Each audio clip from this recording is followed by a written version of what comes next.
Bueno, buenas tardes a todos y a todas, a un nuevo encuentro del Instituto de Derecho del Trabajo del Colegio de Abogados de San Martín. Yo soy la doctora Andrea Sosa, soy la directora del Instituto de Derecho Laboral. Hoy hay varios amigos acá. Tenemos acá al doctor Iván Pérez Morelli, el director del Instituto de Derecho del Trabajo de Mercedes, está la doctora Marcela Faro, mi querida vicedirectora.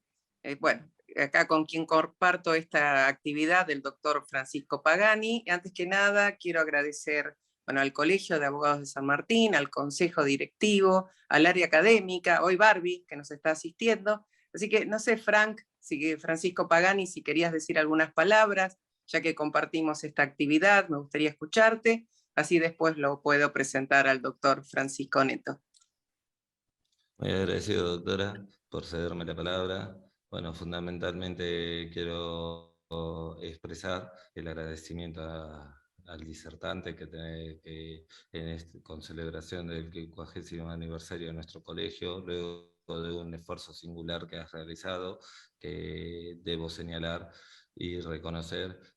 Tenemos este grato encuentro, el cual hace al saber de dos áreas fundamentales del derecho que se encuentran interrelacionadas entre sí en un tema tan complejo como el que nos convoca y de tanta actualidad.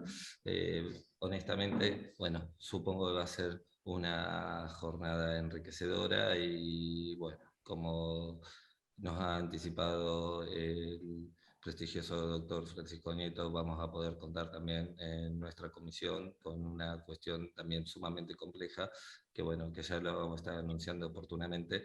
Así que gracias y bueno, te cedo la palabra para que lo, lo presentes como corresponde a nuestro querido disertante que nos honra con su presencia. Gracias, Francisco. Bueno, hoy nos acompaña un gran disertante, una persona famoso que responde todo correcto, en forma precisa. El abogado que, esto lo digo de mi parte, que nos gustaría hacer a todos, ¿no? Ese abogado que justamente estos periodistas que a veces te hacen alguna pregunta y te dejan en un falso encuadre, bueno, él nunca lo dejan en ese tema, contesta todo, está en todo. Bueno, hoy va a dar un tema que estuvimos hablando con Francisco, decíamos, Frank, ¿qué te parece este tema? También con Francisco Pagani, también con la doctora Faro, estuvimos hablando entre todos, y dijimos, este tema, y él me dijo, este tema me parece fundamental, responsabilidad penal del terciarizador por insolvencia fraudulenta en el ámbito laboral, doctrina y jurisprudencia. Es muy común esto que nos ocurre a nosotros los laboralistas, que llegamos a tal etapa y que lamentablemente que no tenemos, ¿no?, a quién cobrarle. Bueno, hoy por suerte va a estar acá el doctor Francisco Neto, él es abogado penalista, especializando en Derecho Penal UBA, conferencista nacional e internacional. Bueno, un gran amigo, y obviamente a él no le gusta lo que voy a decir ahora, es el famoso abogado nivel Dios, porque sabemos que él contesta todo. Y bueno, realmente es un orgullo que estés acá, Francisco. Te quiero un montón y así que bueno, va a ser un placer escucharte. Bueno, Andrea, muchas gracias. En primer lugar, espero estar a la altura, ¿no?, de poder contestar todo, no ya a periodistas que son leos en la materia, sino a colegas, teniendo en cuenta que, bueno, va a estar vos desde el ámbito laboral, que claramente desde el ámbito laboral voy a hacer muchas aguas porque no me dedico a eso, y desde el ámbito penal, que también está Francisco Pagani, un tocayo, que bueno, que también vamos a intentar responder todo, si es que en la dogmática penal se puede contestar todo, ¿no? Porque yo creo que hay muchas cosas que al día de hoy han quedado sin responderse y espero que algún día se puedan responder en esta evolución, si se quiere, de la dogmática penal. Bueno, en primer lugar agradecerles por haberme convocado, ¿no? O sea, para uno siempre es una satisfacción ser reconocido entre colegas, porque a veces es fácil responderle a los legos, pero la satisfacción más grande del abogado yo creo que viene de dos lugares. La primera es cuando puedo obtener un buen resultado para el cliente. Es como la frutilla del postre, ¿no? Porque los abogados no tenemos obligación de resultados, sino de medios, pero muchas veces cuando uno pone todos los medios y los resultados no se dan, es como que queda un sabor agridulce. Y después también es muy satisfactorio ser reconocido por colegas, y sobre todo por colegas tan prestigiosos como ustedes, así que bueno, muchas gracias por la invitación. En relación a este tema, es un tema que a mí particularmente me genera algo de nostalgia, pero a nivel personal. ¿Por qué digo esto? Porque bueno, yo cuando empecé a ejercer la profesión, no hacía solamente derecho penal, hacíamos otros temas, aparte de derecho penal, después nos fuimos especializando, más allá de que siempre fue el área que quise hacer, pero nos fuimos especializando. Y yo siempre decía lo mismo, ¿no? Decía, a ver,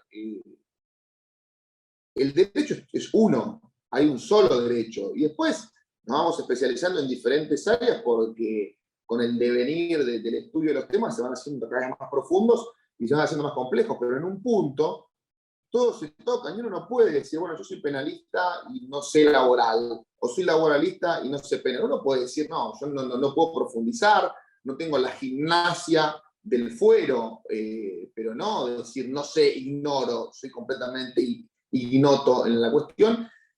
Y esto que vamos a hablar ahora, más allá que yo voy a cambiar los nombres y demás, es un caso real que tuvimos en el estudio que por suerte pudimos tener un buen resultado, ¿no? Salió absuelto nuestro asistido, sobreseído en realidad, no lleva juiceral.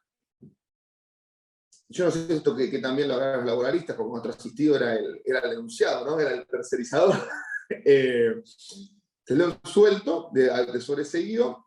Y bueno, y cuando llegó este caso, es como que recordamos ese inicio de la profesión que yo inicié con mi actual socio, con el doctor Rajin, de que decíamos, bueno, todos los temas se tocan, y en este punto nos hizo acordar a eso.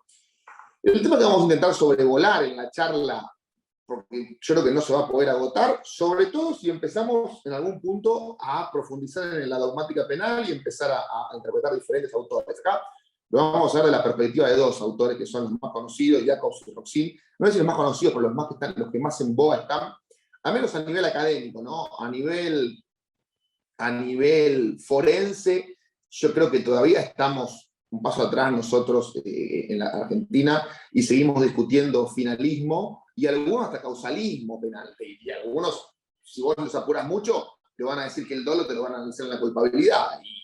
O al menos no te lo dicen abiertamente, pero cuando vos empezás a leer la sentencia, decís, che, bueno, me parece que acá nos salteamos no que nos salteamos, acá al momento de analizar el tipo nos olvidamos del tipo subjetivo y después hacen todo como un vericueto y se van a estudiar los elementos subjetivos en la culpabilidad. Pero bueno, vamos a analizarlo en función, como es una actividad académica, vamos a hacerlo en función de lo que es la vanguardia académica, pese a que hay muchos autores nuevos y el dolo se está haciendo cada vez más objetivo. Si tomamos la doctrina por la tesis alternativa de Pérez Barberá, incluso ya es completamente casi responsabilidad objetiva, lo cual no sé qué tan bueno está, pero digo, más allá de que haya doctrinas más modernas, lo que hoy por hoy lo que más en boga se encuentra son Jacobs y Roxin. Y el tema que vamos a tratar, ya entrando al punto, ¿no? de tocar en esta charla es lo que tiene que ver con la eventual responsabilidad penal que le puede caber al tercerizador en caso que sus empleados demanden por despido a la empresa para la que efectivamente prestaban servicios. Y que esta empresa sea la que tenga que pagar las indemnizaciones de los empleados del tercerizador, porque el tercerizador ni siquiera se presentó en el juicio. Entonces vamos a tomar un supuesto de hecho, un caso concreto, como para poder maniobrar sobre el supuesto. El supuesto es el siguiente. Vamos a suponer que Juan Pérez tiene una SRL que se llama JP SRL y que se dedica, por ejemplo, a prestar servicios de logística y de la cual Juan Pérez es el socio gerente. Hay que aclarar que para este supuesto, JP SRL siempre careció de bienes. Nunca tuvo bienes. Puede ser el patrimonio necesario para abrir una sociedad, pero nunca tuvo bienes. Vamos a suponer que una cadena de supermercados, vamos a llamarle Carrefour por una cuestión de practicidad, podría ser cualquier otra, es un ejemplo, no fue el caso ni con Carrefour ni con Juan Pérez, claramente. Lo contrata a JP SRL para que haga la logística. Pasan varios años de vínculo contractual y JP SRL, la sociedad muta, cambia su denominación social a PJ, Sociedad Anónima esta vez. Y nuestro sujeto activo, sería en este caso, porque si va a terminar imputado, Juan Pérez, deja de tener un cargo relevante en la sociedad anónima y pone un X, una persona X. Un buen día, el hipermercado decide terminar la relación contractual con la sociedad anónima, y la sociedad anónima, como el hipermercado decide discontinuar, bueno, despide a todos los empleados. Que los empleados, que eran como los típicos casos de logística en el foro laboral, fleteros que les facturaban como tributistas. Entonces, los empleados demandan al hipermercado y demandan a la sociedad anónima. La sociedad anónima nunca se presenta en el proceso y termina pagando el hipermercado. Entonces el hipermercado viene y denuncia no a la sociedad anónima, no a su director, sino al gerente de la primera sociedad con la que contrataron. Porque el hipermercado lo que dice, bueno, tiene dos posturas distintas. Dice, o eventualmente acá hubo una maniobra por parte del socio gerente para insolventar la sociedad, o hubo una maniobra estafatoria, en la cual no queda muy bien claro, pero en la cual habría una apariencia de bienes. Ese es el supuesto de hecho. Antes de ingresar al análisis de las figuras delictivas, puntualmente lo vamos a analizar en función de la insolvencia fraudulenta y en función de la estafa, una estafa simple del artículo 172, sin ninguno de los tipos especiales, una estafa genérica, no simple, perdón, porque no hay estafa grabada, una estafa genérica. Pero antes de iniciar vamos a repasar un poco, no tanto para los que están acá viendo medias y se dedican al derecho penal, sino más para los laboralistas, los presupuestos de la responsabilidad penal, centrándonos, por supuesto, en el análisis de la tipicidad de la conducta, porque eso es otra tendencia que se puede ver en la dogmática actual, que desde mi punto de vista, en un futuro, la dogmática penal se va a dedicar a analizar solamente la tipicidad de la acción. Porque ustedes fíjense que cada vez, la acción pretípica ya prácticamente para los funcionalistas ya es una cuestión irrelevante, que si bien se habla de los supuestos de exclusión de la acción clásicos, que vienen incluso desde el causalismo, ya medio que no se tiene demasiado en cuenta la acción como estamento anterior a la tipicidad. Y en cuanto a los elementos posteriores, los estamentos posteriores de la tipicidad, la antijuridicidad, la culpabilidad y la punibilidad, a ver, la antijuridicidad, algunos lo analizan como elementos negativos del tipo, y la culpabilidad es verdad que sería una cuestión que es independiente, por supuesto, de la tipicidad, pero no sé hasta cuándo no va a aparecer alguien un poco creativo y lo va a incluir dentro de la tipicidad. Pero bueno, más allá de las digregaciones que puedo hacer desde mi opinión, analicemos un poco los presupuestos de la responsabilidad penal y, como les decía desde el inicio, sobre todo la perspectiva de los dogmáticos, desde mi punto de vista, más importantes en la actualidad o de más relevancia, que son Jacobs y Roxinadal. En primer lugar, lo que tenemos que decir es que para hacer este análisis vamos a utilizar, por supuesto, la teoría de la imputación objetiva, que es la que se utiliza en la actualidad. Incluso los mismos finalistas utilizan la teoría de la imputación objetiva, al menos para determinar la relación de causalidad, ¿no? Entonces, la teoría de la imputación objetiva fundamentalmente sostiene que un resultado puede ser imputado a la conducta de un determinado sujeto cuando ese sujeto, con su conducta, elevó el riesgo de que el resultado se produzca, más allá de lo jurídica o de lo socialmente permitido. Y siempre cuando el resultado se produzca como consecuencia de esa conducta. Entonces tenemos dos planos de análisis en la tipicidad. La imputación objetiva de la conducta y la imputación objetiva del resultado. Entonces nosotros vamos a decir que hay imputación objetiva de la conducta cuando el sujeto activo elevó el riesgo de que se produzca un resultado lesivo más allá de lo jurídica o socialmente permitido. Ahora vamos a ver por qué hablo de jurídica o socialmente permitido. Mientras que va a haber imputación del resultado, imputación objetiva del resultado, cuando esa elevación del riesgo sea la que efectivamente produjo el resultado. Si el resultado se produce por una cuestión distinta, hay imputación objetiva de conducta, pero no del resultado, y por tanto no podemos hablar de que se ha completado este esquema de la imputación objetiva. Y en ese sentido es muy importante, y a mi juicio muy ilustrativo, Jacobs, porque uno dice, bueno, a ver, siempre que se produce un resultado lesivo puede ser obra de 3 factores. Responsabilidad de quien lo provocó, responsabilidad de quien lo sufrió, o caso fortuito. No hay una tercera posibilidad. Y en este sentido, lo que tiene que ver con la responsabilidad de quien lo sufrió es lo que se trata de la competencia de la víctima, que es un tema que no está demasiado explorado acá en el derecho penal y procesal penal argentino, y yo creo que si eso lo metemos hoy en el derecho procesal penal argentino, o en el derecho penal argentino, pero teniendo en cuenta también cómo está el procesal, con esta revitalización que hay de la figura de la víctima, yo creo que nos estarían a todos a patadas, ¿no? Porque ahora el derecho penal, yo me acuerdo cuando, o el derecho procesal penal, mejor dicho, me acuerdo de cuando yo empecé a estudiar ya por el año 2003, era todo garantismo, el garantismo entendido como protección al imputado, ¿no? Para mí el garantismo es mucho más amplio. Pero hoy es como al revés, hoy es la víctima, y casi que uno va a un juicio y ve que la víctima, sea del delito que sea, ¿no? La víctima casi que se convierte en un sensor del juez. El juez está mirando a la víctima como diciendo, ¿estás cómodo, estás tranquilo?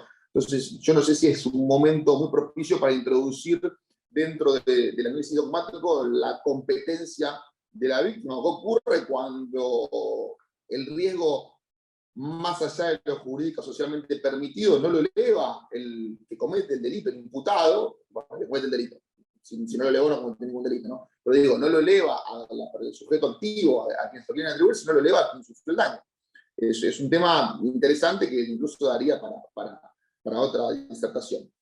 Pero bueno, en fin, lo que quiero señalar es que, tal como lo sostiene Jacobs, se puede ver el resultado lesivo puede obedecer a la actividad o a 3 factores. Elevación del riesgo por el sujeto activo, o el que no sufrió el daño, elevación del riesgo por quien sufre el daño, o el azar, la suerte. Y si hablamos de competencia de la víctima, de lo que se habla es de un criterio delimitador, ¿no? De la imputación objetiva, que vamos a tratar 2 más, que son los importantes acá. Pero lo que vamos a preguntarnos ahora es, bueno, cabe preguntarse entonces, ¿cuándo el riesgo que crea un sujeto es jurídicamente o socialmente desaprobado? Bueno, esto va a depender en gran medida del autor que tomemos como referencia, ¿no? Para hacer el análisis dogmático, y por eso yo decía que vamos a tomar como referencia a Jacobs y a Rossini. A ver, Jacobs nos va a decir que el riesgo que crea el sujeto activo está socialmente desaprobado cuando se aparta del rol social que porta. O sea, Jacobs introduce en el derecho penal, o en la dogmática penal, la teoría de los roles. Él dice que todos en la sociedad ocupamos un determinado rol social con el cual generamos determinadas expectativas de comportamiento hacia los terceros. Como consecuencia de eso, cuando nosotros nos apartamos de ese rol social, defraudamos las expectativas de comportamiento que tienen los terceros y estamos elevando el riesgo de que se produzca un resultado lesivo. Entonces, Jacobs sostiene hay un librito que yo no lo tengo acá, es un librito muy interesante de Cancio Meliá, que no sé si es muy interesante, pero es la imputación objetiva resumida en un libro que no debe superar las 150 páginas, donde él dice, bueno, ojo, también lo dice en el tratado, ¿no? Pero digo, si alguien no quiere leer el tratado, está en ese librito de Cancio Meliá, que es una traducción de Cancio Meliá, donde él dice, bueno, se le va a imputar a las personas los daños producidos por apartarse del rol social que portan. Por supuesto, voy a decir una verdad de perogrullo, siempre y cuando sea objetivo típicamente, es decir, siempre y cuando la conducta que el sujeto activo lleva adelante sea típica, para explicarlo en términos bien coloquiales, que esté escrita dentro del Código Penal y que ya es merecedora de una sanción. Eso es la conducta típica. Es muy importante, me desvío un segundo, pues es una cuestión esta básica de dogmática, pero es muy importante saber que lo que describe el Código Penal no son normas, sino son tipos penales. Es decir, el Código Penal describe lo que uno tiene que hacer para recibir una sanción. La norma se deduce del tipo, la norma no tiene onticidad. La norma no, es una deducción. Del tipo penal se deduce la norma. Será reprimido con reclusión o prisión de 8 a 25, perdón, otra vez. El que matara a otro será reprimido con reclusión o prisión de 8 a 25 años. Entonces, el tipo penal es matar a otro. De ahí se deduce la norma, no matarás. La norma imperativa. Pero, o el imperativo categórico kantiano, y se quiere analizar desde ese punto de vista.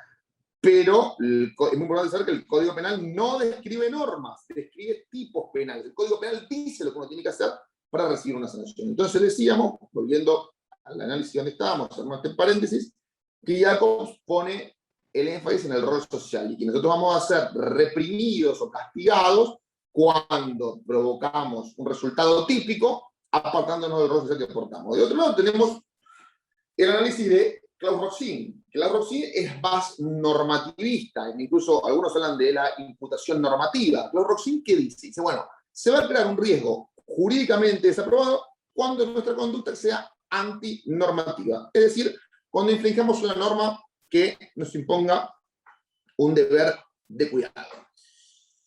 Como consecuencia de ello, y en relación a la competencia de la víctima, podemos concluir lo mismo que Jacobs. Si quien infringe el deber de cuidado es el que resultó lesionado, entonces ahí tenemos que ir a buscar la imputación objetiva o normativa, en el caso de Roxin, del resultado.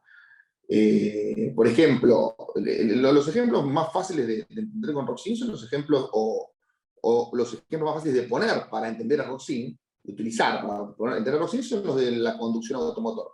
Si uno conduce un vehículo a más de la velocidad permitida, está elevando el riesgo más allá de lo jurídicamente permitido que se produzca un resultado lesivo. Por tanto, si el resultado lesivo se produce, entonces deberá responder, excepto cuestiones de limitación de la imputación objetiva que tenga con el ámbito de protección de la norma y demás, que son cuestiones que, reitero, si bien son muy interesantes, no me quiero desviar porque vamos a estar hablando 6 horas, no las vamos a agotar y no solamente de lo que estamos hablando.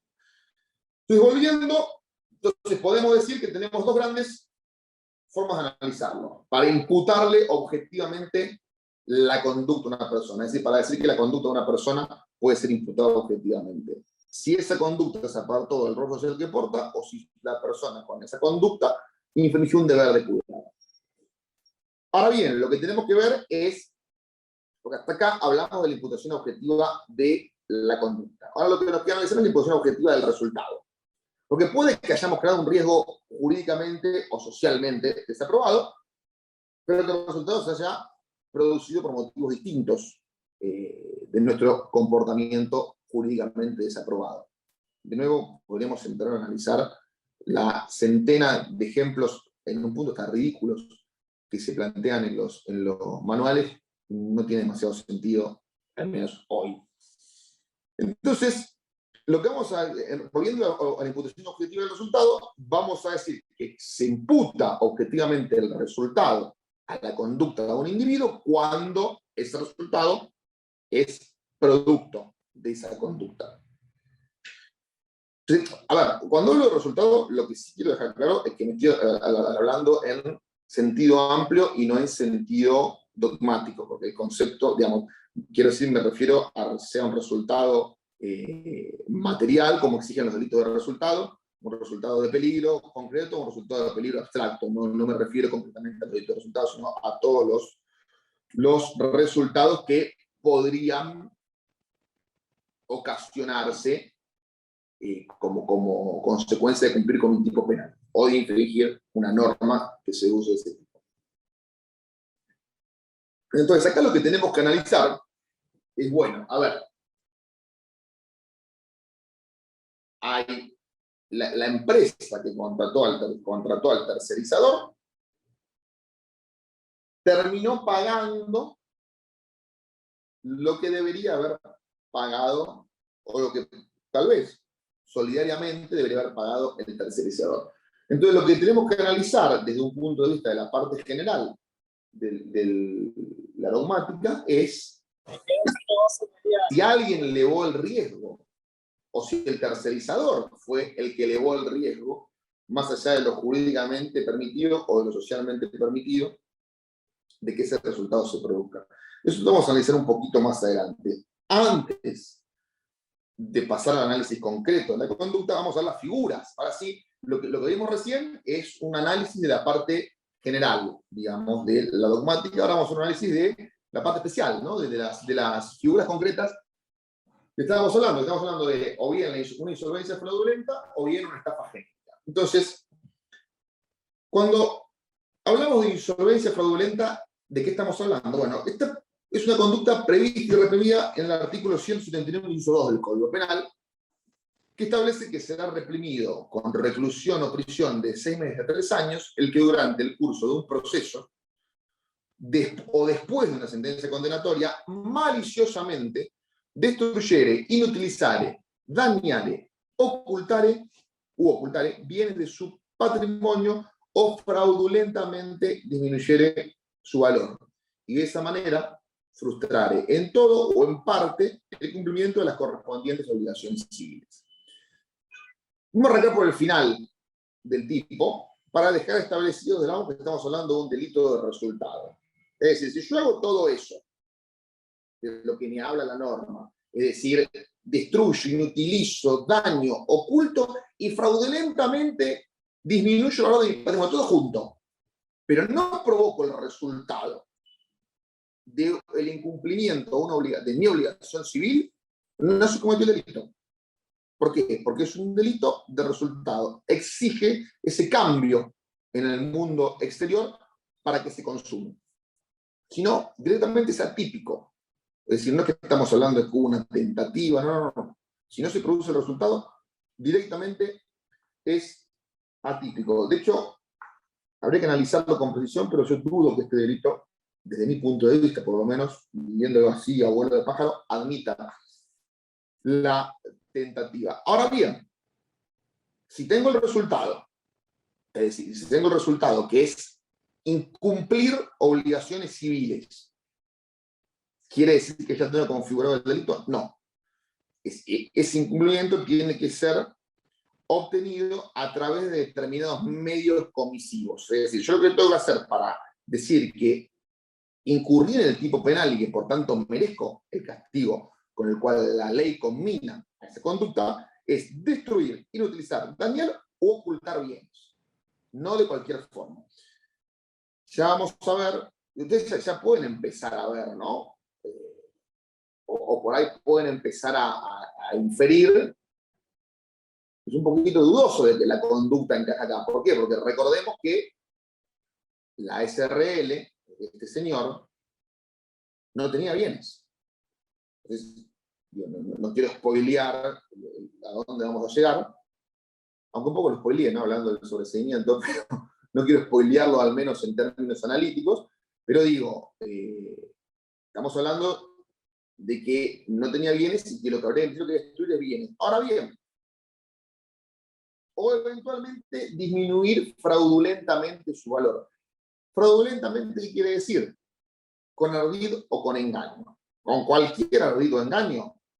Bueno, eso, la necesidad o las características, las cualidades que tiene que tener el ardid, lo vamos a analizar cuando damos la estafa, porque el propio delito de estafa es el mismo ardid que se exige. Entonces, ahora bien, la norma no solamente exige un resultado cometido de determinada manera, sino que esta norma tiene una particularidad muy importante, que es que exige un elemento subjetivo a quien comete el delito distinto del dolo. Es decir, le exige una ultraintención, una determinada finalidad. Porque fíjese que dice maliciosamente, es decir, para provocar un daño. Si yo me insolvento destruyendo, inutilizando, dañando o ocultando mis bienes, o disminuyendo mi valor fraudulentamente, adulterando, por ejemplo, no sé, una declaración de impuestos, pero lo hago con la finalidad de ahorrar dinero para pagarle una operación a un niño que lo necesita, entonces no se da el elemento subjetivo del tipo necesario, que es maliciosamente con malicia. El elemento subjetivo, perdón, del tipo no, el elemento subjetivo del tipo distinto del dolo necesario. Es una ultraintención que exige la norma, y tampoco habría delito. Eso, más o menos, son los rudimentos explicado de forma sintéticamente, de los elementos necesarios para que se cumpla con la insolvencia fraudulenta. Entonces ahora lo que tenemos que ver es la estafa, la vieja y conocida del artículo 172 del Código Penal.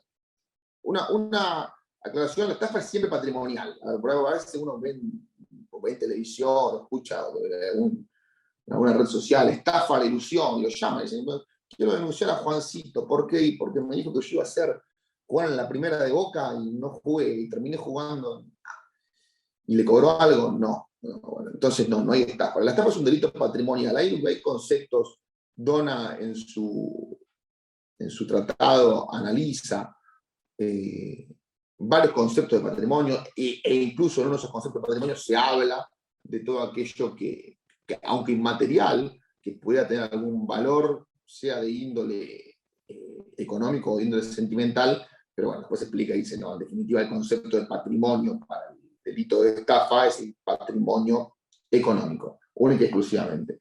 Si alguna vez quieren hacer alguna chilena e intentar meter una denuncia por estafa e ilusión, últimamente el Foro Penal tiene una sensibilidad muy selectiva, que a veces abre ese tipo de cosas, a veces no abre otras que corresponde que abra, pero a priori no es lo normal.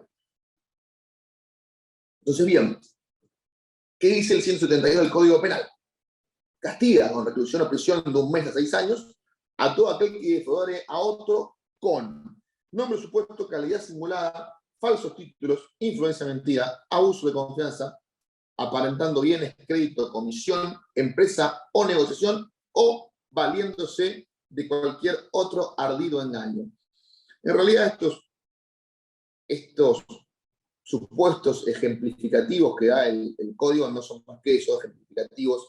Claramente es un numerus apertus y con cualquier ardido engaño es idóneo.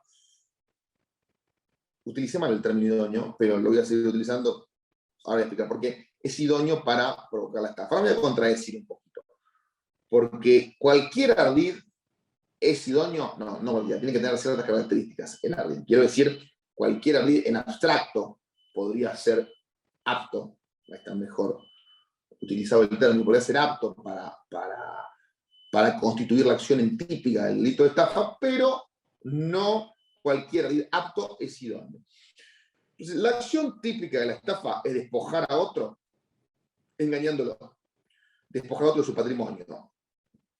O bien creando una situación que no existe o disimulando una existente. Esa es la acción típica del delito de estafa. Y ese desplazamiento patrimonial del sujeto pasivo lo tiene que hacer hacia uno mismo o hacia el sujeto activo, hacia quien lo engañó, o hacia un tercero. Es indiferente.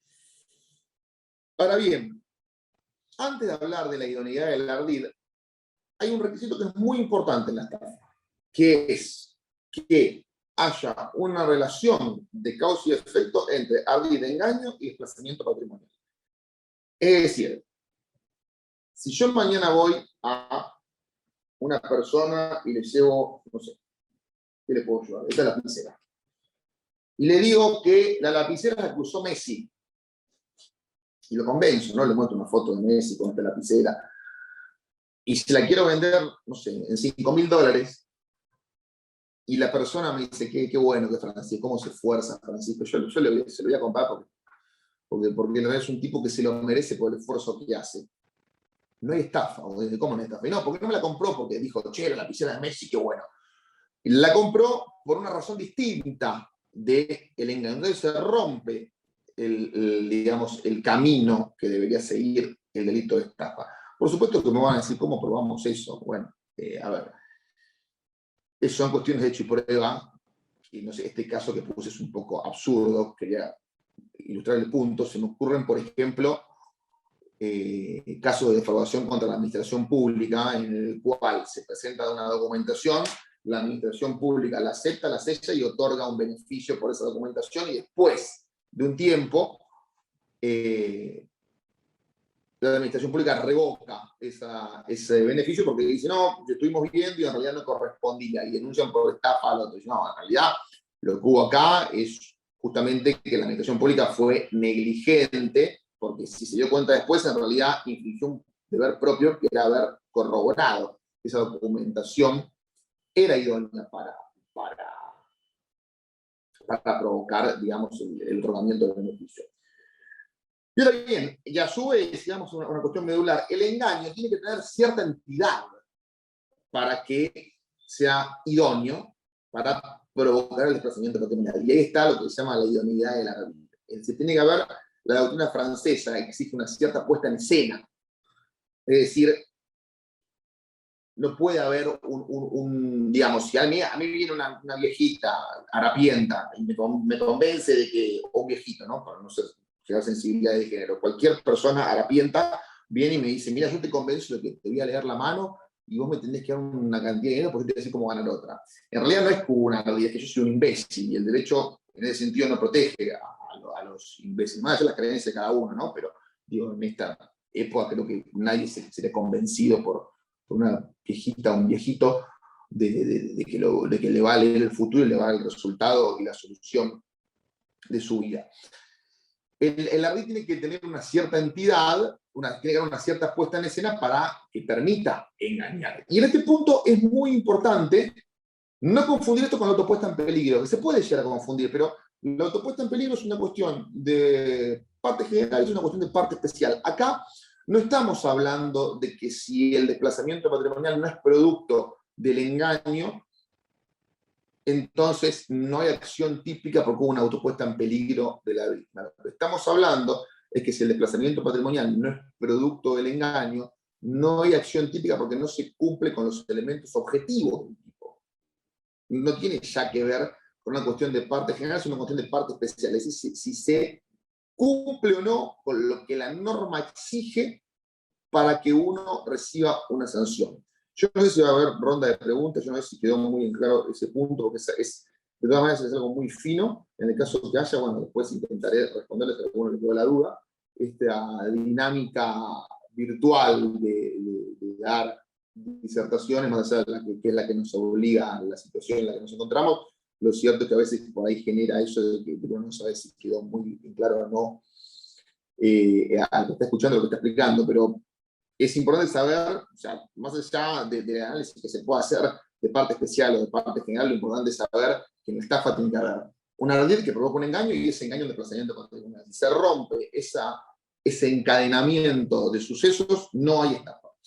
Entonces ahora, ya con estos rudimentos que fuimos analizando, tanto de parte general como de parte especial, nos tenemos que enfocar a ver qué pasa. Si es como decía Andrea, si el abogado laboralista, una vez que terminó con sus demandas y las ganó, ¿qué pasa si no hay bienes? Si está insolventado. Se puede iniciar una acción penal por insolvencia fraudulenta contra el tercerizador. Bueno, a ver. Primero vamos a analizarlo en función de la insolvencia fraudulenta, ¿no? Después veremos la estafa, después vamos a empezar a mezclar todos. Vamos a empezar a mezclar la insolvencia fraudulenta con la estafa, de la parte especial con la parte general, y va a terminar como siempre terminan cualquier análisis dogmático, que ya cualquiera se va por cualquier lado, que por supuesto, como acá no puedo dar ni de vuelta, va a tener una conclusión arbitraria mía, y eventualmente después cada cual la aceptará, la cuestionará o no, pero lo importante es invitarnos a pensar, ¿no?, con esto. Entonces, como primera medida dijimos que la insolvencia fraudulenta requiere de un resultado, que requiere, o que consiste, mejor dicho, en frustrar una obligación civil. Bien, bueno. ¿Cuál es la obligación acá? Pagar a los trabajadores. Y efectivamente, en el caso que estamos dando para analizar, los trabajadores cobraron por parte del hipermercado, no por parte del tercerizador. Con lo cual, en principio, no se daría el resultado. Ya podríamos empezar a descartar la presencia de una insolvencia fraudulenta porque no se da el resultado. ¡Ojo! Cabría preguntarse, acá donde empezamos a volar y a cambiar la hipótesis, y esto donde las clases presenciales terminan en cualquier lado, podría preguntarse qué pasa si no puede haber una insolvencia fraudulenta respecto del hipermercado. Porque el hipermercado podría repetir. Entonces, ¿qué pasa si el hipermercado, o sea, qué pasa? No una insolvencia fraudulenta, sino habría una frustración de cumplir una obligación civil respecto del hipermercado. Pero desde mi punto de vista, para que el hipermercado pueda reclamar o pueda imputarlo penalmente por esa insolvencia, en este caso tampoco va a poder, ahora vamos a ver por qué, pero suponiendo que hubiera tenido bienes y que en el curso del proceso laboral el tercerizador se los hubiera ido sacando encima, para que el hipermercado pueda imputarle una insolvencia fraudulenta, tendría que haber iniciado el reclamo civil. Porque si bien en abstracto hay una obligación civil, no sabemos si en el caso concreto la hay. Por otra parte, lo que tenemos que tener presente, al menos en este caso concreto, es que ni se inutilizaron, ni se destruyeron, ni ocultaron, ni dañaron bienes por la misma razón de que los bienes no existían. O sea, a ver, desde el inicio el tercerizador era insolvente. Entonces digo, no podremos discutir si está bien, si está mal, lo que fuere, y ahí podemos analizar si hay una elevación social, digo, porque por ahí el rol social que porta el gerente requería que la sociedad tenga bienes, o no, o sea una infracción normativa, pero lo que no podemos discutir más allá de que podamos discutir eso, perdón, lo cierto es que el resultado es atípico, porque no se configuró el delito porque no tenía bienes desde el principio, no se pudieron ocultar ni estuvieron algo que no existe. Ahora bien, entonces desde este punto de vista, tenemos la cuestión de que no hay, o podemos determinar desde mi punto de vista al menos, que no hay insolvencia fraudulenta. Vamos a ver si nos da el tiempo. Yo no pregunté cuánto tiempo tengo para exponer, pero bueno, si nos da el tiempo, podemos hacer un breve ensayo de qué pasaría si efectivamente tenía los bienes. Pero la realidad es que este caso que estamos analizando no los tiene. Ahora bien, lo que corresponde analizar entonces es si hay o no hay estafa. Digo, porque si hay insolvencia fraudulenta, vimos, no hubo la frustración de una obligación civil, no hubo destrucción, ocultamiento, daño en los bienes, ni hubo una disminución fraudulenta del patrimonio. El patrimonio siempre se mantuvo igual, con lo cual hay que descartarlo. Ahora bien, lo que tenemos que analizar ahora, para ver si hubo estafa, es si efectivamente el tercerizador utilizó un ardid para engañar al hipermercado. Y a priori la respuesta es negativa, ¿no? Porque el tercerizador ni aparentó bienes, no hizo una puesta en escena, ni mucho menos. Simplemente estuvo la celebración de un contrato. Ahora bien, lo que tenemos que preguntarnos acá, que es muy importante, es qué pasa con el silencio. Digo, ¿qué pasa, más allá de que podríamos hablar de una autopuesta en peligro, pero sacando el supuesto de autopuesta en peligro, que sería un análisis de parte general, haciendo un análisis de parte especial, ¿qué pasa si el hipermercado viene y dice, no, mira, a mí me estafó el tercerizador? ¿Por qué? Y porque el tercerizador a mí no me dijo que no tenía bienes. Entonces, más allá, digo, de la competencia de la víctima, digo, ese silencio puede constituir un ardid idóneo para provocar la estafa. Bueno, muchos van a decir que sí, porque van a decir, bueno, si yo sabía eso, no hubiera contratado. Entonces, muchos van a decir, bueno, lo podrías haber averiguado. Pero si entramos en ese área, nos vamos a parte general. Empezamos a analizar si la elevación del riesgo por apartarse del rol social que porta como buen hombre de negocios o por elevar el riesgo de que se produzca el resultado más allá de lo que permitió, lo cometió el sujeto pasivo. Y queremos mantenernos en la parte especial, de, a ver, el silencio puede constituir, de la parte especial de la vinculación entre el engaño y el desplazamiento patrimonial. Bueno, la respuesta es bastante sencilla, no normativamente. El silencio puede constituir ardid idóneo para provocar engaño que sea constitutivo del delito de estafa, siempre y cuando quien calla tenga obligación de decir lo que está callando. Entonces, analizándolo desde el punto de vista de Jacobs, el rol social que porta el tercerizador debería indicar que debería haber dicho lo que no dijo. Si no dijo aquello que el rol que porta en la sociedad le impone decir, entonces sí estaríamos hablando de que es constitutivo del delito.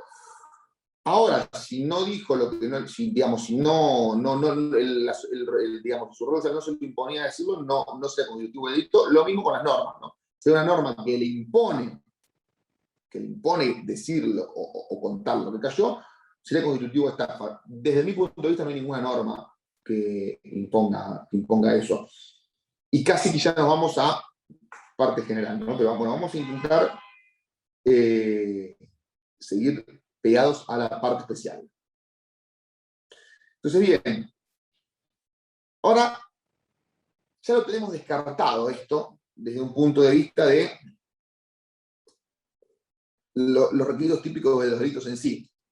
Ahora, a modo de análisis dogmático, ¿no? Correspondería a ver, bueno, ¿y qué pasa si esto lo podríamos haber solucionado desde antes, ¿no? O sea, en realidad yo empecé al revés, desde la parte especial a la parte general, pero yo entiendo que la solución en este caso, más allá del análisis que vamos a hacer de las figuras delictivas en juego, se puede resolver mediante los institutos de la parte general, ¿no? Y recurriendo a dos criterios delimitadores de la imputación objetiva, que son estos criterios que dicen, bueno, acá no habría elevación del riesgo, que es el riesgo permitido, por un lado, y eventualmente, uno que es muy interesante y que ha dado mucha tela para cortar y que incluso motivó un fallo del Tribunal Superior Alemán, el famoso, muchos deben conocer, el fallo Pinceles de Pelos de Cabra, donde llega un resultado distinto que vamos a llegar acá. Pero nosotros adherimos a la teoría de Maximiliano Rusconi, ¿no? En cuanto habla a la relevancia del comportamiento alternativo conforme a derecho. Vamos a ver qué es esto. A ver, vamos a ir primero al riesgo permitido. Entonces, se deben acordar que al principio yo dije, que repito, ¿no? Que se le reprocha un resultado lesivo a un sujeto cuando con su conducta generó un riesgo jurídico o socialmente desaprobado y el resultado se produjo como resultado, y el resultado se produjo como consecuencia de ese riesgo. Ahora bien, existen efectivamente riesgos que son jurídica o socialmente permitidos. Por ejemplo, circular en auto. Circular en auto, lo hagamos a la velocidad que hagamos, es un riesgo. Pero ¿qué pasa? La sociedad en sí funciona a base de riesgos. Entonces hay riesgos que son jurídicamente permitidos. Y que si se materializan en un daño no es responsabilidad penal. Después veremos, nos podrán decir nuestros colegas civilistas, administrativistas, tributaristas, si generan una responsabilidad de otra índole, pero no penal. Entonces, en esa lógica, lo que podemos apreciar es que el resultado lesivo que Carrefour, cualquier mercado que fue, pretende, en este caso, imputarle a un riesgo desaprobado por parte del tercerizador, en realidad surge de la misma ley, surge del artículo 29, ¿no? De la ley de contrato de trabajo, que ustedes me la podrán, o los laboralistas me la podrán explicar mejor, pero de esa misma norma surge el resultado lesivo que sufre aquel que contrata con el tercerizador. Con lo cual, no podemos hablar de que el resultado es producto de la creación de un riesgo no permitido. Vamos a analizarlo ya desde un punto de vista roxiniano, porque tenemos la norma ahí. Si el resultado surge de una conducta permitida por la ley. Ahora bien, vamos a suponer nosotros un supuesto distinto. Ahora vamos a ver en el comportamiento alternativo conforme a derecho. ¿Qué es esto del comportamiento alternativo conforme a derecho? Bueno, es otro criterio delimitador de la imputación objetiva y quiere decir que a una persona no se le puede imputar objetivamente un resultado, aunque, esto es muy importante, aunque su conducta haya elevado un riesgo más allá de lo jurídico socialmente permitido, si el resultado se hubiese producido igual, aunque la persona no hubiese elevado ese riesgo. Es decir, es una especie, una remake o una revitalización de la teoría de la conditio sine qua non, ¿no? Digo, si hubiera mentalmente eso y lo que ganamos con un resultado, con un comportamiento conforme a derecho, igual se hubiese producido. No podemos imputarle objetivamente el resultado. Entonces, ¿qué pasaría acá? Si el tercerizador hubiese aún tenido bienes, pero no se hubiese presentado en el proceso, el resultado hubiese sido el mismo no presentarse en el proceso no eleva el riesgo más allá de lo jurídicamente permitido, porque es digamos, defender es un derecho, no una obligación, motivo por el cual, aún así, el resultado se hubiese producido igual para el tercerizado, para el hipermercado, con lo cual no existe ni imputación objetiva, ni en la conducta, ni el resultado en ninguno de los dos supuestos. Brevemente, donde se pondría mucho más interesante la cosa, para analizar como supuesto, es lo que ocurriría si la empresa tercerizadora desde el principio hubiese tenido los bienes. Entonces, lo que habría que analizar ahí es cómo se fue desprendiendo los bienes. Claramente que no vamos a hablar de estafa, porque si tenía los bienes, digamos, no aparentó nada, no hubo ningún ardid. Es una empresa que tiene tal nombre, acá tiene los bienes. Ahora, el tema lo que habría que ir viendo ahí, y ahí habría que reparar en los elementos subjetivos, en los elementos objetivos del tipo del artículo 179, lo que habría que reparar ahí es en cómo se fue desprendiendo de esos bienes. Porque dependiendo de la manera en que esos bienes, y cuándo, dependiendo de la manera en que esos bienes fueron saliendo del patrimonio, cuándo fueron saliendo, podemos estar por fuera o por dentro de la figura.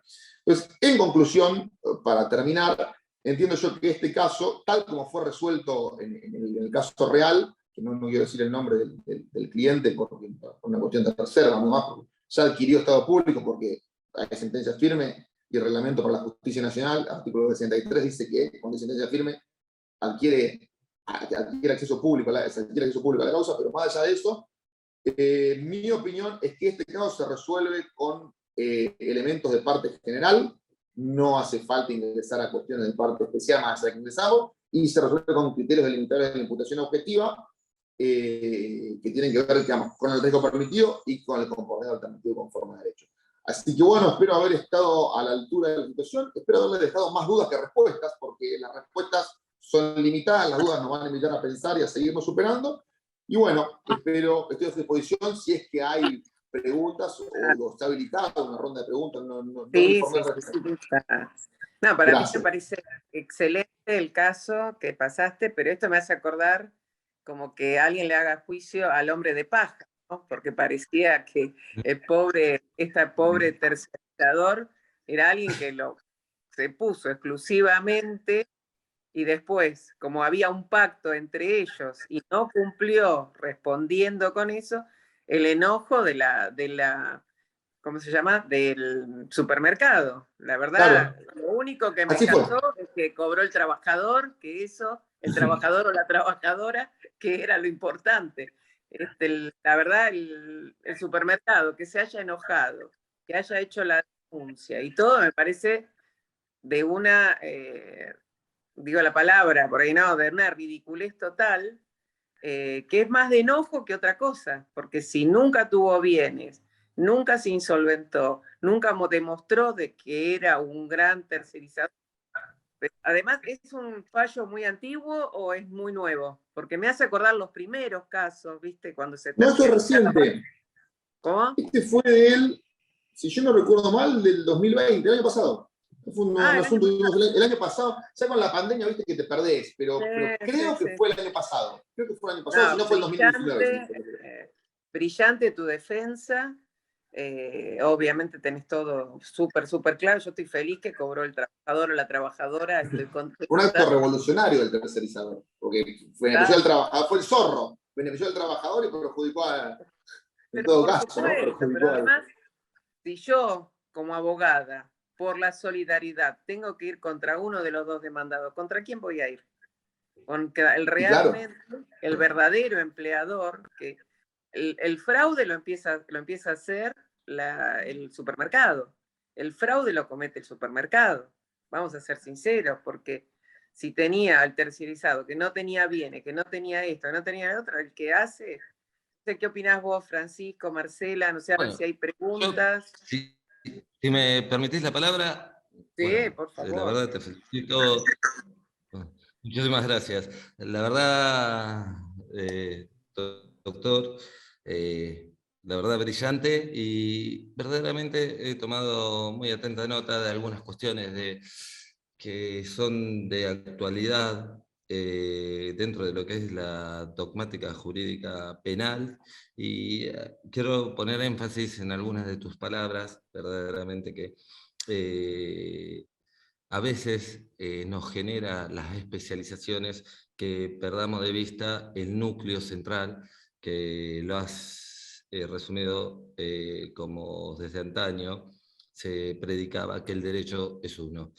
Eso me parece muy elogiable, lo que has remarcado, lo cual hoy muchos, en razón de las especializaciones, se olvidan. Y eso nos dan los marcos fundamentales para poder iniciar este tipo de delitos complejos, como el que eh, tuvimos el honor de tu disertación. Y hay otro punto también que quería señalar de tu ponencia, este problema que se está viendo en cuanto a lo que son las construcciones eh, que están siendo imperantes dentro de lo que es el ámbito funcionalista a través, con amplio crecimiento dentro de lo que es el Tribunal Superior Español, como también el Tribunal Superior Alemán, en el cual se puede observar claramente que el análisis del tipo subjetivo queda reducido únicamente al aspecto cognitivo, eliminando el aspecto volitivo. Naturalmente, bueno, como sabrás, como sabes, ¿no? Yo tengo una visión tanto de una formación finalista, pese a que me he nutrido justamente del funcionalismo muchísimo, y lo que ha ampliado también mi cosmovisión y al momento de analizarlo. Y este punto también creo que es importante también, tanto desde el derecho laboral como también desde el derecho penal, entender que justamente el derecho es uno, y que también en este punto, ahora que lo trajiste a colación, me ha llevado tu reflexión en tu análisis a ver pensado que también habría sido interesante la participación del Instituto de Derecho Comercial. Fundamentalmente porque justamente haciendo un análisis de tu ponencia, empecé a comenzar a refrescar justamente la exposición de motivos de Isaac Halperin en la ley 19.550, cuando establecía que los tipos societarios tenían que tener como herramienta en cuanto a su concepción, determinada funcionalidad social, y ahí lo estaría haciendo un paralelismo que muy bien supiste implícitamente establecer dentro de lo que era el artículo 172 del Código Penal, la apariencia de bienes. Y justamente, como claramente señaló la doctora Sosa, dijo, sí, de algún modo hay fraude laboral. Y entonces ella estaba pensando en el artículo 14 de la ley de contrato de trabajo. Y justamente también tenemos también pensado que de algún modo estamos vinculados en el artículo 2930 de dicha normativa en cuanto a lo que son las empresas prestadoras de servicios permanentes y eventuales. Así las cosas, me llevó a pensar justamente la exposición de motivos de Isaac Halperin, luego muy bien continuada la crítica tal vez por Ricardo Nissen, entendiendo que daba lugar en la ley 19.550, el artículo 14, por eso señaló el hombre de paja, con la teoría de disgregated legal entity, nacida en el derecho anglosajón, luego así exportada para nuestro derecho nacional, con la teoría de ultravires, y que hoy aún con la reforma de la ley de sociedades, me ha llevado también a pensar los comentarios del doctor Crispo, hoy receptado antes en el artículo 54, hoy en el 59, y entonces tu reflexión, digo, bueno, a ver, ¿excede los riesgos permitidos o acá tenemos verdaderamente un error de técnica legislativa dentro de lo que es el derecho comercial? Por ejemplo, yo recuerdo de la exposición de motivos, y tal vez se lo traslado, ¿no? Que manifestaba el profesor Isaac Halperin, decía, bueno, señores, que tenía que tener determinado capital no societario en la constitución del contrato social, una sociedad anónima, para que cumpla la herramienta de función social para poder acumular bienes y así poder llevar emprendimientos de gran cuantía económica. No así como se terminó finalmente estableciendo una base de patrimonio que era muy insignificante en cuanto a los emprendimientos. Y más aún cuando hemos tenido algún tipo de sociedades como son las actuales, luego con la actual reforma en la ley de sociedades comerciales, que tenemos la sociedad anónima unipersonal. Entonces, justamente con la doctrina más avanzada y más autorizada, entiendo, con el análisis del doctor, el profesor Jacobs y el profesor Roxin, justamente creo que tal vez, y adhiero a que la solución, justamente en cuanto a la resolución en el cual se produjo que no había defraudación de la expectativa de actuación, por quien ha llegado a un resultado lesivo sin haber realizado lo que es la creación de un riesgo jurídicamente reprobado. Y esto tiene que ver justamente porque tenemos un error de técnica legislativa, tal vez que se puede ver en el derecho comercial, con lo que es la cuantía de lo que es el patrimonio que se requiere para instaurar uno de estos tipos de herramientas mercantilistas para generar compañías de carácter de sociedades anónimas. Y esto tiene que ver con sociedades anónimas abiertas o cerradas, que tiene que ver con el patrimonio. Entonces, verdaderamente creo que la solución y la propuesta fue correcta. De algún modo también se vio salvaguardado lo que es también los derechos del trabajador, porque justamente también tenemos que entender que en virtud de nuestro diseño constitucional, del artículo 75, inciso 12, como también del artículo 1, el derecho penal de la última ratio, considero que fue muy efectivo, porque si bien hubo una justa reparación de los bienes, también hubo omisiones de lo que sería deberes a su cargo. Pero esto tiene que ver también que ver con la naturaleza del riesgo permitido. Sí, jurídicamente se permite este tipo de operación de sociedades en las cuales carecen del patrimonio que debería de constar para que tenga un correcto funcionamiento respaldatorio en el cual no se proceda a lo que es el daño por parte de los trabajadores, me parece que justamente el comportamiento por parte del empresario beneficiario, del trabajador terciarizado,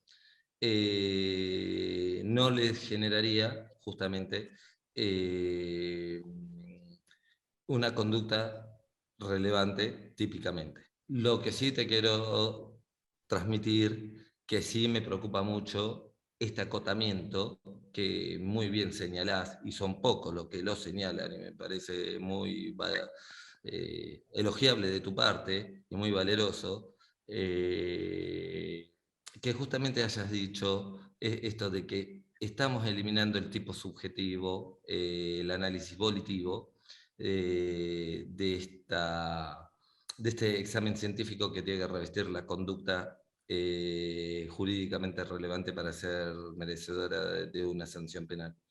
Me parece que ese es el gran desafío que tenemos. Te quería hacer esa devolución, fue brillante. Pero sí, honestamente es una de las más grandes preocupaciones que tengo, más que todo cuando se rechazó la irresponsabilidad deliberada por el Tribunal Superior Español. Y el profesor García Lupo también hizo algunas observaciones al respecto, más que todo que a veces desde nosotros que ejercemos a diario, no... Disculpa, me sale a veces que te tuteo, Francisco, doctor. No, por favor. Me parece que sí, honestamente, Francisco, a ver, sí me preocupa muchísimo, porque a veces no está el fin de cometer el delito, y a veces, digo, acá en Argentina, como bien señalabas, digo, a veces las personas inician un emprendimiento, vamos a pensar en la buena fe, inician un emprendimiento, le quieren dar seriedad, tratan de establecer, contratar con otro tipo de sociedades, generar trabajo, y justamente no lo hace con una premeditación, sino que justamente pueden sobrevenir. Y el comportamiento es dentro del riesgo permitido, porque tal vez no tenemos una legislación como tal vez se estableció en otros sistemas jurídicos como Alemania, ¿no? Que requiere mayor capital social para utilizar, o en el derecho anglosajón, utilizar mayor cantidad de acumulación de capital económico para llevar este tipo de emprendimientos. Pero sí me parece que ahí tenemos, ¿no? Verdaderamente todo un desafío.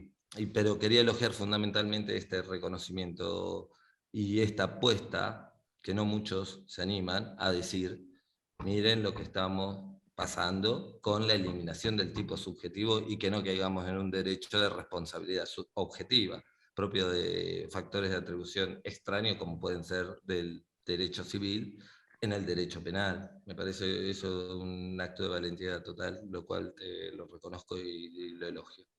Te quería dar esa devolución. Bueno, muchas gracias. Sí, Bueno, yo lo que creo... para mí es un ganar-ganar, porque Francisco ganó, logró el sobrecimiento de su cliente y el trabajador cobró. Así que un aplauso ahí, Marcela estaba aplaudiendo. La verdad, brillante, brillante. Podés tocar cualquier tema, que sos brillante, la verdad que nos encanta. Ahí Marcela me parece que te quería hacer una pregunta, la vicedirectora. Sí, quiero Ahí. una cosita que me gustaría agregar a lo que decía Francisco, bien breve.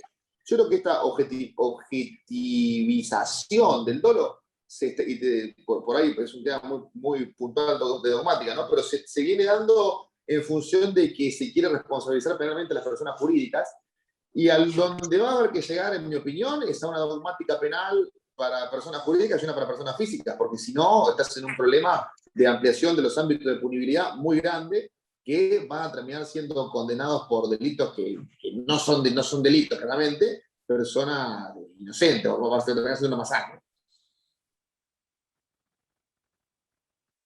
Sabes que justamente es muy buena, perdón, es muy buena esa propuesta, tal vez generar un nuevo marco de imputación para las personas jurídicas, como decís. Lo postulás muy bueno, porque si no puede venir ni más ni menos la palabra que utilizaste, una masacre, una expansión del poder punitivo, verdaderamente que nos haría temblar a más de uno, ¿no? Sí, la doctora Faro, Igual, si me perdón, permiten doctora. interrumpir con algo, magistrales, obviamente, sus disertaciones, sobre todo también Francisco, que es nuestro doctrinario realmente, no tengo sombrero puesto, pero si lo tuviera, la verdad me lo saco y lo pongo sobre la mesa porque es maravilloso los aportes que da. He estado en un juicio oral donde lo he escuchado también exponer y deja con la boca abierta a todo el mundo con lo que sabe. Pero bueno, nosotros somos laboralistas, entonces quizás vamos más para otro lado, y no debemos olvidarnos de algo con respecto a lo que ustedes dicen de una imputación hacia las personas jurídicas, que las personas jurídicas en realidad están formadas por personas físicas, que son las que se asocian para formarlas. Entonces, es obvio que hay que ir contra esas personas porque son las que idean todo esto a los fines de burlar el pago de los créditos de los trabajadores. Entonces, si bien es lindísimo escucharlos, también es como que en la práctica, cada vez que tenemos una sentencia, nos encontramos con esto, ¿no? Con la traba de la persona jurídica, pero atrás de esas personas tenemos ocultas a los que se le ocurrió esta gran estafa. Me imagino que fue contra el presidente. Francisco era el que estaba imputado, el presidente. La empresa, sí, en realidad el que estaba imputado era, lo que ellos decían es que efectivamente, lo que ellos decían es que había habido una maniobra de una persona física a través de interposición de personas jurídicas. Que claramente, bueno, no terminó por ser así, pero sí en este caso la imputación era contra la persona física. Y yo, Totalmente. Francisco, lo que te mencionaba en el chat, porque no, la verdad no lo quería interrumpir al doctor Pagani con su disertación, lo que te decía es que quizás lo que vemos a menudo nosotros los laboralistas es que tenemos que forman las sociedades, obviamente ya sin bienes, con toda la intención de pensar en el futuro de las indemnizaciones de sus trabajadores, y lo que ocurre es que los bienes que usan esas sociedades, llámese vehículos, en los casos de empresas de logística, las oficinas comerciales, incluso hasta las sucursales, ya directamente al momento de la formación de la sociedad, las ponen a nombre de terceras personas, o sea, ya sean familiares, directos o no, testaferros, pero el uso de esos vehículos y de esos inmuebles está a disposición de esas sociedades. O sea, vos ves que los camiones que utilizan para el transporte de la mercadería, que son los que manejan los trabajadores, los transportistas, están 100% del tiempo a disposición de esa sociedad. Entonces, ¿qué nos recomendás vos? ¿Qué nos recomendás desde el punto de vista penal que tengamos en cuenta para que las denuncias prosperen? No estamos hablando del caso típico de tu cliente que era un inocente. Estamos Sí, hablando a de ver. cuando no son tan inocentes. No, a ver, claramente es un poquito lo que hablaba. A ver, lo que pasa es que acá hay que reparar una cuestión muy puntillosa. Y es un poquito lo que decía Francisco recién en cuanto a la laxitud que tiene la ley de sociedades al momento de exigirle una composición de patrimonio determinada a las sociedades. ¿Y cuál es el tema? Lo que habría que ver es el crédito de quién se defraudó. Acá entramos en otro criterio del limitador de imputación objetiva, que es el ámbito de protección de la norma. Que es decir, bueno, nosotros hablábamos de que existe una elevación del riesgo más allá de lo jurídicamente permitido cuando uno viola un deber de cuidado. Entonces digo, bueno, pero para proteger a quién está ese deber de cuidado.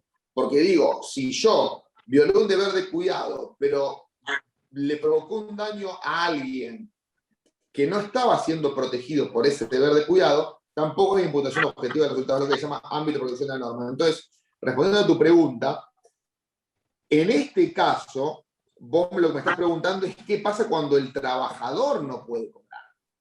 Entonces, cuando el trabajador no puede cobrar es distinto, porque ahí, si la sociedad, si el tercerizador o cualquiera de los dos, de los solidariamente responsables, no tiene bienes, ahí sí el trabajador puede decir, a ver, aquí hay una elevación del riesgo más allá de lo jurídicamente permitido, e incluso te sería más útil recurrir a un Jacobs, por ejemplo, y decir, hay una elevación del riesgo más allá de lo socialmente permitido. ¿Por qué? Porque por ahí la ley de sociedades efectivamente te exige tener, no sé cuánto es el patrimonio, creo que son 820.000 pesos de patrimonio de una SA. Entonces la ley de sociedades te exige tener un patrimonio de 120.000 pesos. Yo no hago una SA mañana y armo una empresa de logística que cubra todo el país y tengo 1.000 trabajadores con un patrimonio de 120.000 pesos. Entonces la pregunta es, si yo tuviera que defenderlo, por supuesto que me agarraría así de Roxin y diría, no, a ver, el riesgo no se elevó más allá de lo jurídicamente permitido. Y en ese momento voy a decir, no, bueno, pero esperá, tengamos en cuenta lo socialmente adecuado. Todos sabemos que si vos tenés 1.000 trabajadores, no puedes tener un patrimonio de 150.000 pesos, más allá de que la norma te lo permita. Y acá entramos en un tema muy importante y muy discutido, que es el que tiene que ver con el abuso del derecho. Digo, si yo abuso del derecho que tengo, ¿estoy elevando el riesgo más allá de lo jurídicamente permitido o no? Yo creo que sí, porque el artículo 10 del Código Civil y Comercial creo que es el que dice que la ley no ampara el ejercicio abusivo de los derechos. Por tanto, si yo lo ejerzo abusivamente, sí lo estaría elevando. Pero hay muchos que te dicen que no. De hecho, yo me acuerdo en el estudio una vez hubo como una discusión, un intercambio de opiniones, porque había un caso en el cual una persona invocaba que estaba obrando, digamos, amparado por una causa de justificación, y yo decía, no, está ejerciendo abusivamente esa causa de justificación, por tanto, no se excluye la antijusticia. Y bueno, me decían, me acuerdo que durante un mes me llamaban más o menos abuso de derecho, porque era mi nueva teoría. Pero digo, es una pregunta interesante lo que vos haces, y para mí, sí, respondiendo concretamente, si el trabajador es el que efectivamente fue damnificado por ausencia de bienes de las sociedades, sí estás en un caso. A ver, esperá, ojo, esperá. Porque en parte general sí hay una elevación del riesgo. El problema es que hay que ver si constituye una conducta típica. De nuevo, si la sociedad nunca tuvo bienes, ¿cuál sería la conducta típica? Insolvencia fraudulenta no es porque no se insolventó durante el proceso o antes de la sentencia. Y estafa, vos podrías hablar de que engañó al trabajador. O te pregunto de otra forma. Si la sociedad le hubiese dicho al trabajador, señor trabajador, yo le voy a contratar, pero mire que yo no tengo bienes, ¿eh? El trabajador hubiese dicho, entonces no contrato. No sé. Es difícil llevarlo al ámbito penal, realmente difícil llevarlo al ámbito penal. Habría que ver Claro, con por otra eso era figura. mi duda y por eso te encaraba esta pregunta, porque es difícil y es uno de los casos más típicos que nos encontramos a diario. Porque todo esto ya fue previsto al momento de formar la sociedad, o sea, entonces ahí es donde tenemos a ver por dónde nadamos, porque el perjudicado obviamente es el trabajador que ve que no puede satisfacer su crédito, fue que trabajó 10, 15 años para ese empleador, ¿por qué? Por desconocimiento, por no haber, porque vos cuando ves que tu empleador tiene una flota de 20 camiones, que tiene, como decís vos, 1000 empleados, o sea, el trabajador no es especialista en derecho ni comercial, ni laboral, por eso después cuando se rompe el vínculo viene a buscar nuestro auxilio. Entonces, bueno, no tiene forma de darse cuenta de que al momento de formar la sociedad ya pensaron en ver cómo perjudicaban bueno, no con la intención de perjudicar, sino con la intención de no pagar, ¿no? Y habría que ver ahí, porque bueno, claramente si la empresa, pero estoy pensando en voz alta, puedo llegar a hacer una burrada. Estoy mala con esta pregunta, pero era precisamente para sentar un poco este debate y entre todos podamos aportar algo. Habría que ver qué ocurre si la empresa, como decís vos, digamos, en apariencia tiene bienes y los utiliza, pero no los tiene a su nombre, porque ahí lo que habría que ver justamente es la relación entre, a ver, si la empresa tiene bienes, pero no los tiene a su nombre, alguien engaña, alguien está engañando. Entonces lo que habría que ver es la relación entre ese engaño y el perjuicio patrimonial. Pero sería para sentarse y pensarlo, pero no lo veo así como que encaje de golpe. Vamos a llamar, cuando aparezcan esos casos te llamamos y vos llevas la parte penal. Bueno, ¿se puede dar una mano? Con todo gusto. Bueno, muchas gracias a ambos. No, ahí está la doctora Villagra, Sandrita parece que quiere hacer una pregunta. A ver, Sandrita, animate que Francisco, ninguno de los Franciscos te van a morder. Habla, hacía la pregunta. Hola, no, ya desde ya estaba escuchando Jacob y todo eso que para mí es chino porque yo estudié con Zaffaroni en la cátedra de Zaffaroni, así que me parece que ahí no hablaban de Jacob, o puede ser que sí, no me acuerdo, pero es difícil. Es muy difícil, Jacob. Bueno, lo que yo digo es el tema acá de las sociedades anónimas, las modificaciones que se hicieron, que por eso sería importante, como dice el doctor Pagani, que hubiera un comercialista, ¿no? Esas sociedades anónimas se pueden formar con un capital social.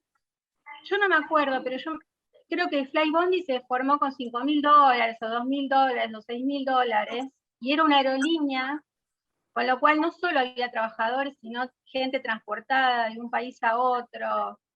Los aviones estaban en malas condiciones, y bueno, ahí en ese caso, si uno forma una sociedad con ese capital social, y digo, no es para no pagar, no es para actuar fraudulentamente, o hay que esperar que se provoque el daño, doctor, ¿cómo es? A ver, sí, penalmente hablando, vos siempre tenés ese principio de lesividad, que es un principio constitucional, que siempre exige que existe un daño. independientemente de que ese daño sea un peligro concreto, abstracto o un resultado material, pero existe un daño.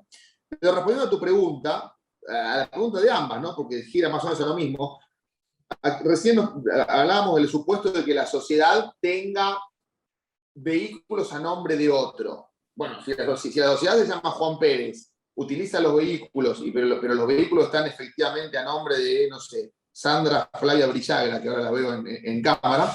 Bueno, entonces, ¿qué hay acá? Hay un contrato simulado.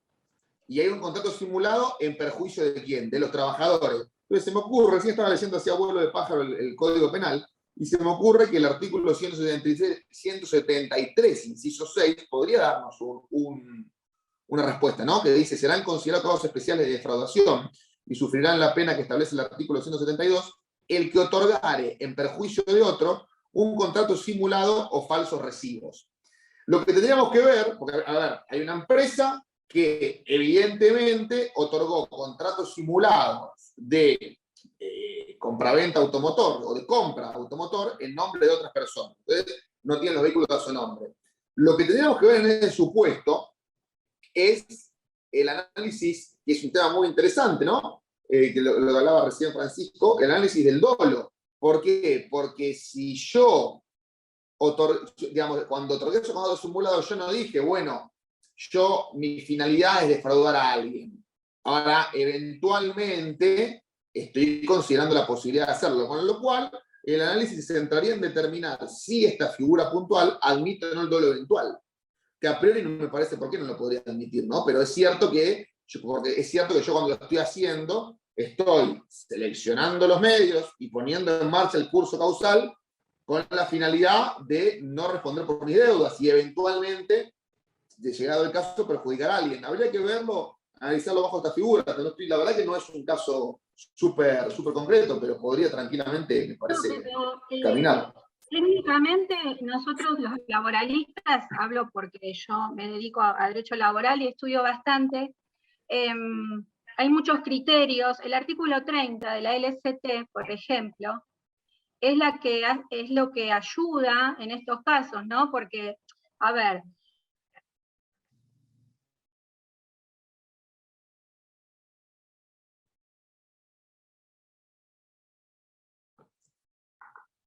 Hola, doctora. ¿Se colgó mi computadora? No, se colgó la de Sandra. Se cortó. Yo pensé que era la mía también. No sé.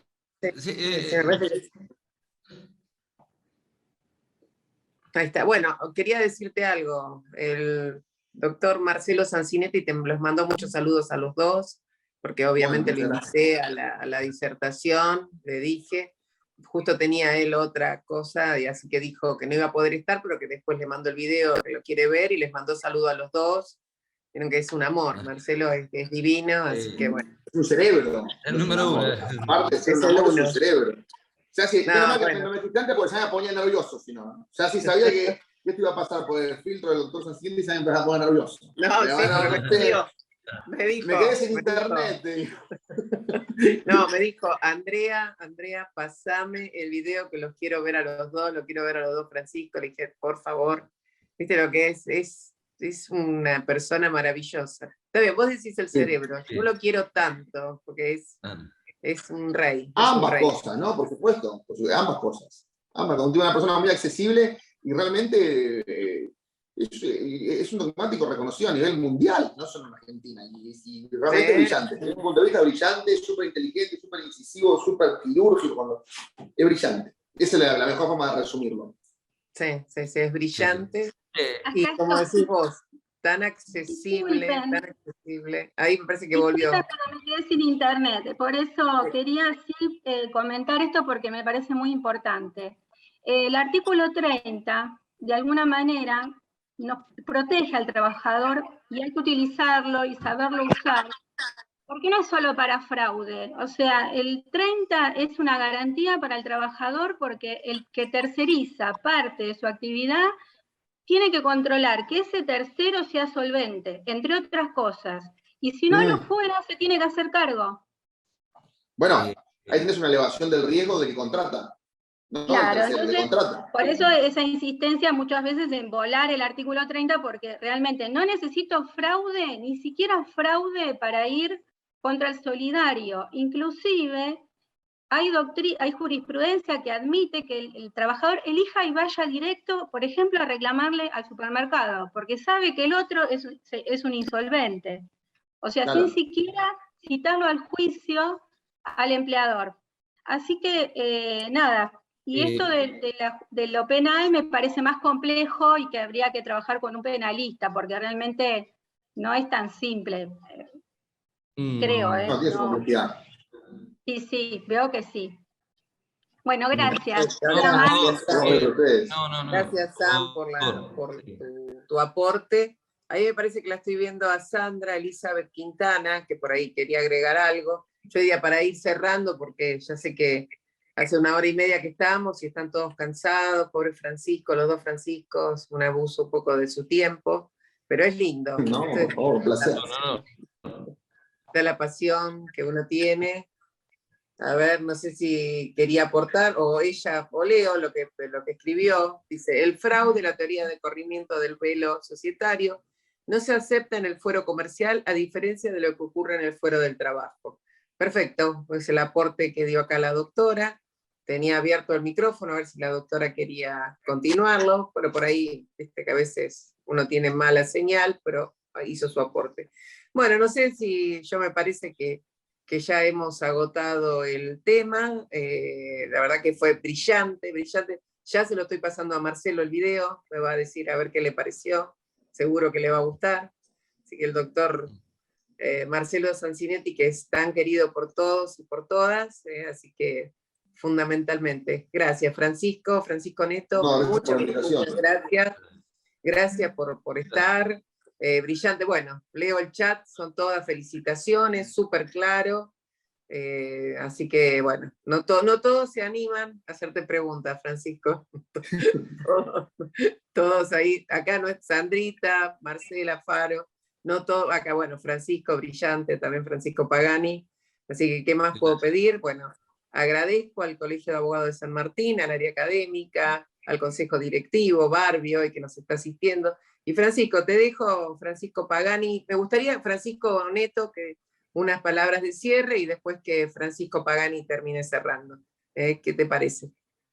Bueno, breve palabra de cierre, gracias por la invitación. Espero que haya quedado claro, tanto para ambas especialidades de los colegas, ¿no? Tanto laboral como penal. Bueno, ahora que lo vea el doctor Sancinetti es una presión extra para que uno como abrir eso. Bueno, y gracias por la invitación y a disposición de ustedes para lo que necesiten. Gracias, Frank. Nosotros somos los agradecidos. Gracias, muchas gracias. Francisco Pagani. Sí. Honestamente, bueno, ahora también te lo quiero expresar, como siempre, gracias por tu profesionalismo, tu capacidad también para bajar en forma práctica a veces conceptos tan complejos que parece que planteamos los penalistas, y lo pudiste bajar a un modo que lo podamos comprender. Me parece muy elogiable, también un acto de valentía haber planteado estas cuestiones clásicas que tienen hoy injerencia en la actualidad absolutamente, y también realizar este núcleo que has planteado, y naturalmente espero que tus compromisos profesionales con este tema que hemos hablado de la legitimación de activos, que lo podamos abordar antes de fin de año, te lo permitan. Y tal vez creo que vamos lo voy a proponer, lo voy a hablar con la doctora Sosa, y también habría que hablarlo con el Instituto de Derecho Comercial. Naturalmente, como el derecho es uno en la legitimación de activos, tendríamos que hacer un abordaje de esta magnitud también institucional, porque justamente, Francisco Nieto es un especialista en esto, involucra a todos, y más que todo cuando la dogmática está avanzando. La cuestión es que ha sido brillante y bueno, de algún modo, discúlpame Francisco Onieto, pero de algún modo te genero mayor presión y espero que tus compromisos profesionales te permitan venir a realizar esa disertación antes de fin de años. A ver si la podemos hacer con los tres que vos, doctora Sosa, sos una genia, coordinando, así que me encantaría si Gracias. lo podrías realizar. La verdad, muy Gracias, queridos agradecido. amigos. Gracias. Gracias, queridos amigos y queridas amigas. Nos vemos pronto y gracias, Frank, y a todos y a todas por estar. Gracias a los dos, Frank. Gracias. Un Nos cariño vemos, grande. gracias, hasta luego. Chao.